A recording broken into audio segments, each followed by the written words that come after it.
You are not where you're supposed to be because of you. It's all you. You tell yourself lies, reasons.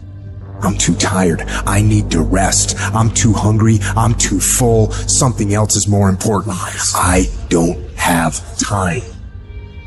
Lies, lies, lies, lies. Ask yourself, what remarkably stupid things am I doing on a regular basis to absolutely screw up my life? What would happen if you just stopped wasting the opportunities that are in front of you? Because you're not everything you could be, and you know it. If you keep thinking the same thoughts, keep demonstrating the same behaviors, keep living by the same feelings and emotions, your personal reality is going to stay exactly the same. But if you have new thoughts that lead to new choices, that demonstrate new actions, that create new experiences, that cause you to feel differently, you will begin to walk into a new future. I need you to confront you because you're the one holding you up. I need you to look in the mirror and tell you, you are not going to do me like this no more. You're not going to continue to sabotage me. You're not going to keep procrastinating. You're not. You know you should be further in life, but you keep letting you slide.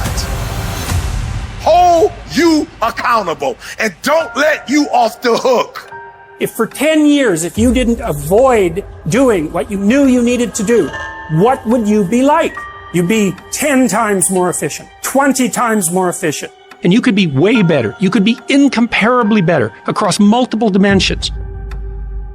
To do something away from the normality of what you've been doing. Why not try it, man? Shock the system. Get up at 4 in the morning one day. Just one day. And go for a fucking run. Commit to one day. And see how you feel. As you're jogging it back in around 5 or something. As your neighbors are still asleep. Well, your day's already provided something for you. Mentally, you'll feel like, wow, man, that was a lie. And say, I've got to do this. This is my stuff. This is why I showed up. It's not going to be easy. When you want to change, it's not easy. If it were in fact easy, everybody would do it. But if you're serious, you'll go all out. So yes, I'm going to do something about this situation. You do what it is you're supposed to. You're supposed to build something. You're supposed to create something. I don't know how to do it. Learn. The question is not, is it possible for you to be a millionaire? Is it possible for you to have all your dreams become a reality in your lifetime? Yes, it is possible. But the real question is, have you made the decision? Once you make a decision and you go all in and you say, I ain't quitting till I get there. I ain't giving up. I ain't giving in. I'll do whatever it takes to be successful. And when you make that decision, when you look you in the mirror, when you tell yourself that, look, I'm through, I'll do whatever it takes, I guarantee you that's the day your dream begins to happen.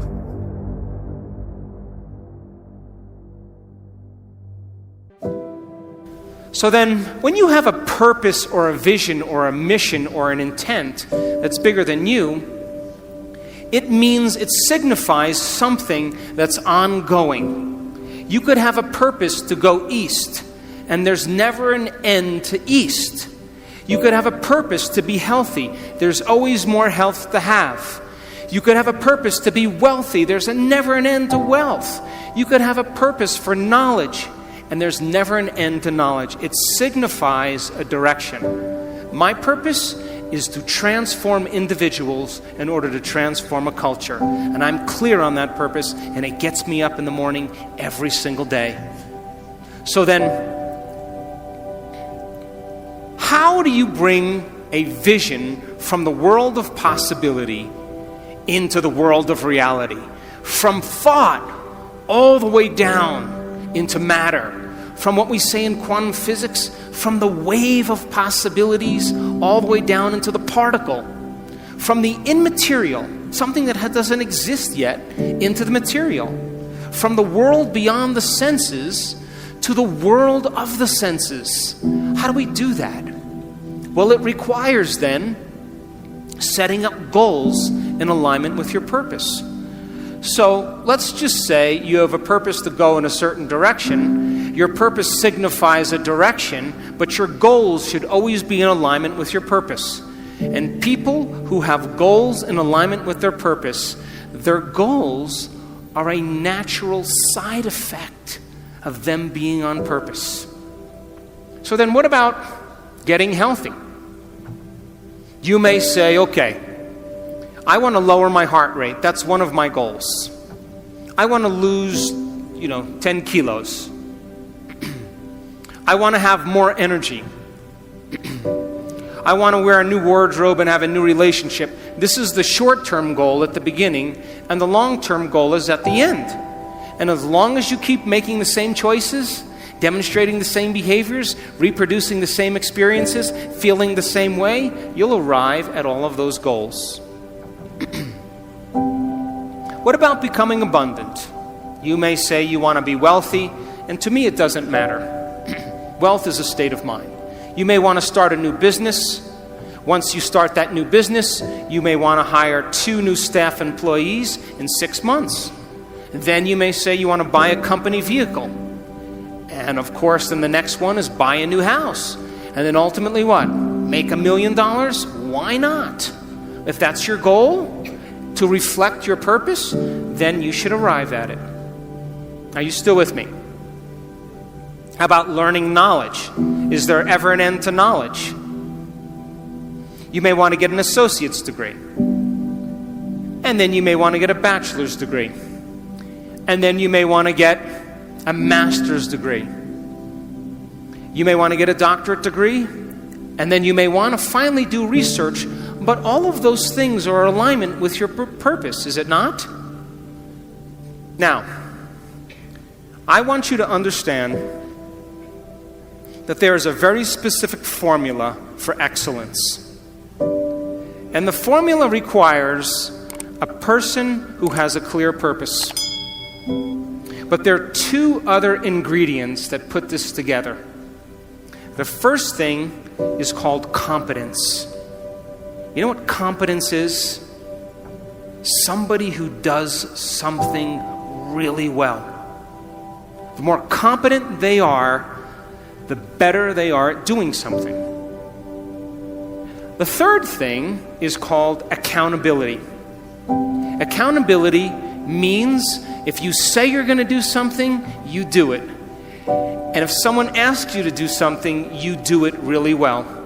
And if you combine a person who's on purpose with a high level of competence and accountability, you have excellence in an individual. I run 3 companies, and all 3 companies, my teams are very high on their purpose scale. They better align with my purpose. They have a very high level of competence, and they are very high on the accountability scale. And I don't even bother them. I never even manage them. Because if they're not competent, accountable, and on purpose, they're going to stand out with the rest of the culture, and other people are going to be doing their job, and they are not going to keep up. And I say to my staff, I run an Olympic level team. You have to be able to play at an Olympic level. If you can't be competent and accountable on purpose, there's nothing personal. We just have to cut you because we're moving at a fast pace. Be someone who is cool under pressure. Value serenity instead of outrage. It seems that our culture is moving in the wrong direction here. If you are blessed enough to not be on social media, you might be surprised to learn that the angriest, most passionate public figures are rewarded with the most clicks and biggest audiences. Our culture has begun to confuse passion with substance, reward the loudest and angriest voices, and thus incentivize behavior wholly at odds with stoic wisdom. The number of decibels your voice hits as you scream about how right you are is not necessarily an indicator of how much sense you are making. As a society founded on reason and Western Enlightenment ideals, we must hold ourselves to a higher standard. We have to collectively stop allowing emotion and passion to pass for reason and factual debate. The media's goal is to literally challenge your ability to be still. A tough American intent on improving upon their current self, is not tricked into an emotional reaction by these headlines. You do not write an angry tweet. You do not hurl an insult. You are cool and measured and skeptical. You are curious what the agenda of the journalist might be and what facts or context they might be leaving out. You seek out a different story on the same topic from an opposing view, and you find out that many of the claims made in the original story were convincingly debunked. And just like that, you are a Zen master of stillness and stoicism. I will not quit in the face of danger or pain or self-doubt. I will not justify the easier path before me. I decide that all my actions, not just some, matter. Every small task is a contribution toward a higher purpose. Every day is undertaken with a sense of duty to be better than I was yesterday, even in the smallest of ways. I seek out hardship. I do not run from pain, but embrace it, because I derive strength from my suffering. I confront the inevitable trials of life with a smile. I plan to keep my head to be still when chaos overwhelms me. I will tell the story of my failures and hardships as a victor, not a victim. I will be grateful. Millions who have gone before me have suffered too much, fought too hard, and been blessed with far too little for me to squander this life, so I won't. My purpose will be to uphold and protect the spirit of our great republic, knowing that the values we hold dear can be preserved only by a strong people. I will do my part. I will live with fortitude.